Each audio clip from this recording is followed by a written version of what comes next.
নিচুৰে থপিয়াই নিলে 10 লাখ টকা ধেমাজি ইউবিআই বেংকৰ সন্মুখত বাইকত অহা 2 চুলনি চুৰৰ সন্ত্ৰাস পিছে পিছে খেদিও সন্ধান নাপালে চিলনি চুৰৰ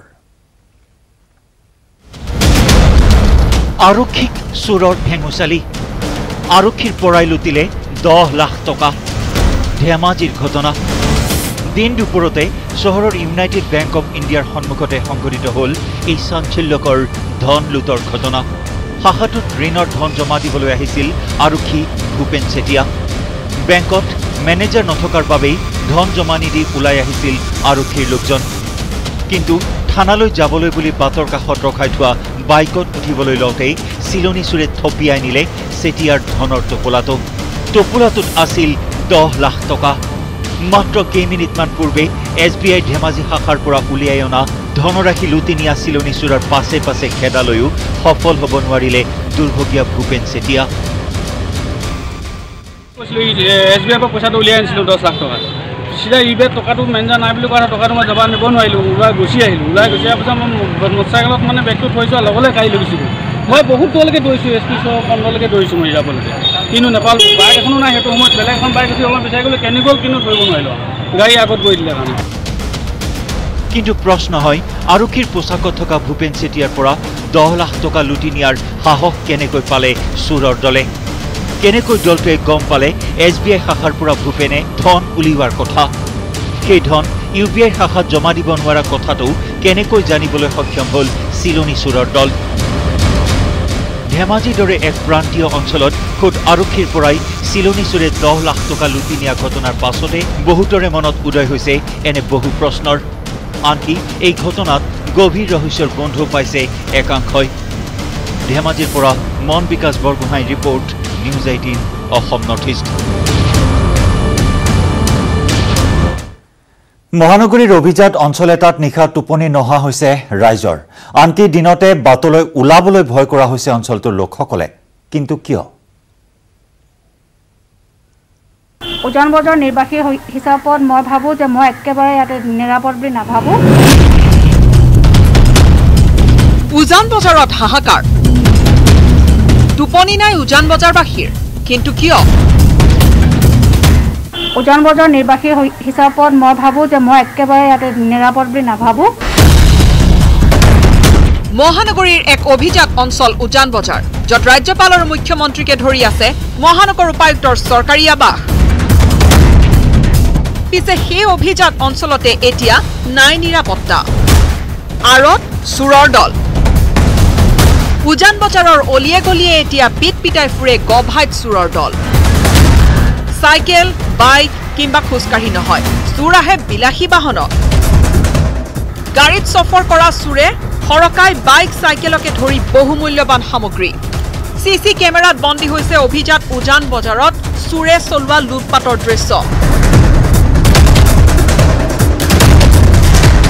ঘৰৰ পৰা এখন বাইক চুৰ কৰি লৈ যোৱা এটা বহুত ডাঙৰ কথা আৰু সেইটোৱে আমাক প্ৰুভ কৰিছে যে আমি কিমান নিৰাপত্তাত আছোঁ নাই ইয়াত পুলিচৰ পেট্ৰলিং আছে নে কি আছে আমি সদায় ৰাতি মই কালি আমাৰ 7:15 মানত আমাৰ ঘৰৰ ওচৰ মানে ভিতৰৰ পৰাই চাইকেল এখন উঠাই লৈ গ'ল এখনেই বাহন চুৰৰ বাহনত চুৰো একেকেইটাই খন্তেক সময়ৰ ব্যৱধানত উজান বজাৰৰ দুটা পথত চুৰৰ টহল তাৰ পাছত সুযোগ বুজি সৰকাই নিলে বাইক আৰু চাইকেল টোপনি নোহোৱা হৈ গৈছে চ' অকল মোৰ ঘৰৰ কাৰণে মই চিন্তা কৰা নাই কাৰণ আমি ভাবোঁ প্ৰত্যেক ঘৰৰে আমি এতিয়া চবেই মানে ভয় ভাৱ হৈ গৈছে ঘৰৰ সন্মুখত যিহেতু মোজামিল হকৰ তাৰ বাইক একদম ঘৰৰ ভিতৰৰ পৰা লক ভাঙি লৈ গুচি গৈছে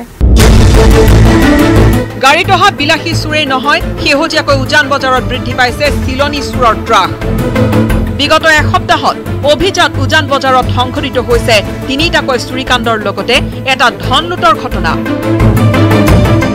লতাশিল আৰক্ষীৰ নিষ্ক্ৰিয়তাৰ লগতে অভিজাত উজান বজাৰত ষ্ট্ৰীট লাইট নোহোৱাৰ বাবে এনেদৰে বেফিকাৰ সফৰ কৰিব পাৰিছে ডেমকেয়াৰ চুৰে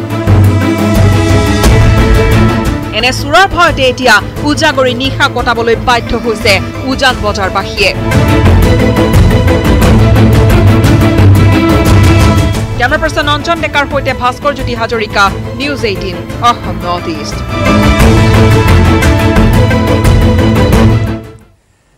একে গাঁৱৰে এহাল যুৱক যুৱতী দুয়ো একেটা সঞ্চয় গোটৰ সদস্য। ধন টকা পইচাৰ অভাৱ নথকা যুৱতীৰ সৰ্বনাশ কৰিলে সঞ্চয় গোটৰ সম্পাদক যুৱকে।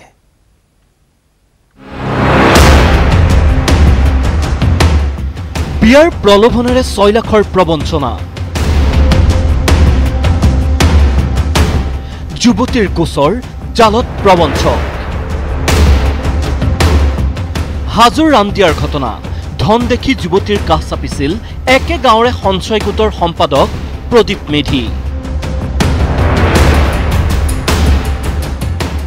প্ৰথমে ধাৰলৈ ললে ধন, তাৰ পাছত বিয়াৰ প্ৰস্তাৱ। যুৱতীৰ মন গলাৰ পাছত এদেও দুদেউকৈ প্ৰদীপে সৰকালে 6 লাখ টকা। মোৰ টকা পইচা থকা বুলি গম পাই কিছুমান, গম পাই সি তাৰমানে মোৰ পৰা 2 টকা ফুটত নিলা। তাৰপিছত কিছু পূৰ্বে গেল, ফুট মূল একো দিয়া নাই। তাৰপিছত বিয়া কৰাম বুলি প্ৰস্তাৱ দিয়াত সি আৰু তাৰমানে মোৰ পৰা যেতিয়া টকা পইচা লুটি লৈ গ'ল, তাৰপিছত সম্পূৰ্ণ অলপ কম 6 লাখে হৈছে। এতিয়া সি মোক বিয়া নকৰাম বুলি প্ৰস্তাৱ দিছে। ধন উভতাই দিয়াটো বাদেই সময়ত তল পৰিল বিয়াৰ প্ৰসংগও। হুৰা হুৰকৈ কন্দাৰ বাহিৰে গত্যন্তৰ নাথাকিল যুৱতীৰ। কান্দি কান্দিয়েই ৰামদিয়া আৰক্ষী চকীত উপস্থিত হৈ যুৱতীয়ে দাখিল কৰিলে এজাহাৰ। লগে লগে অভিযান চলাই আৰক্ষীয়ে চোচৰাই আনিলে যুৱতীৰ পৰা 6 লাখ টকা সৰকোৱা প্ৰদীপ মেধি। তেখেতে কৈছে যে তেখেতক আজি 6 বছৰমান ভাল পাই আছে আৰু তেখেতক বিয়া পাতিম বুলি প্ৰলোভন দি প্ৰায় 6 লাখ টকা তেখেতৰ আত্মহত্যা কৰিছে। সেই বিষয়ে মই এজাহাৰখন পঢ়ি চাই অচি মহোদয়ক অৱগত কৰাত অচি মহোদয়ে মোক উপদেশ দিয়ে যে লগে লগে তেওঁ ল'ৰাটোক এৰেষ্ট কৰিব লাগে। আৰু মই অচিক মই অৱগত কৰিছোঁ হাজো অচিক। ল'ৰাটোৰ নাম প্ৰদীপ মেধি। বিয়াৰ প্ৰলোভনেৰে যুৱতীৰ পৰা 6 লাখ টকা সৰকাই ৰঙা ঘৰৰ আলহী হোৱা প্ৰদীপ মেধিক লৈ এতিয়া ৰামদিয়াত চলিছে ৰসাল চৰ্চা। হাজোৰ পৰা ধীৰাজ দাসৰ report, news 18 Assam North East. Baihata Chariali আৰক্ষীৰ জালত 3টা বিলাসী চোৰ। গাড়ীৰে আহি ছাগলী চুৰি কৰোঁতে হাতে লোতে ধৰা পৰিল 3টাকৈ ছাগলী চোৰ। এই ৰিপৰ্ট আগবঢ়াই অপৰাধ নামৰ পৰা বিদায় লৈছো। নমস্কাৰ। ভিআইপি চোৰ আহে গাড়ীত, চুৰি কৰে ছাগলী। 3টা চোৰৰ এটা গেং।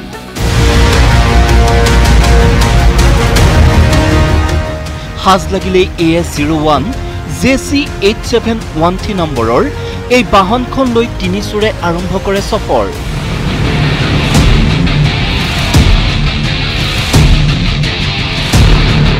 টাৰ্গেট কৰে ঘৰলৈ উভতা ছাগলীৰ জাকক। বাইহাটা চাৰিআলিৰ মান্দাকাটাত এনেদৰে ছাগলী চুৰি কৰিবলৈ লওঁতেই জালত পৰিল 2টা চোৰ। গাড়ী লৈ পলোৱা আনটো চোৰক গুৱাহাটীত কৰায়ত্ব কৰি বাইহাটা চাৰিআলি থানালৈ চোচৰাই আনিলে আৰক্ষীয়ে। লগতে আৰক্ষীয়ে জব্দ কৰিলে ছাগলী চুৰি কৰোঁতে ব্যৱহাৰ কৰা এই বাহনখন। তেওঁলোকে ছাগলী চুৰ কৰিছিলে আৰু তেওঁলোকৰ সহযোগী এজনে ছাগলী চোৰত ব্যৱহাৰ কৰা হুণ্ডাই এক্সন গাড়ীখন লৈ তেওঁ গুৱাহাটীলৈ পলায়ন কৰিছিলে। পিছৰ পৰ্যায়ত আমি অনুসন্ধান কৰি তেখেতক গুৱাহাটীৰ পৰা কৰায়ত্ব কৰোঁ।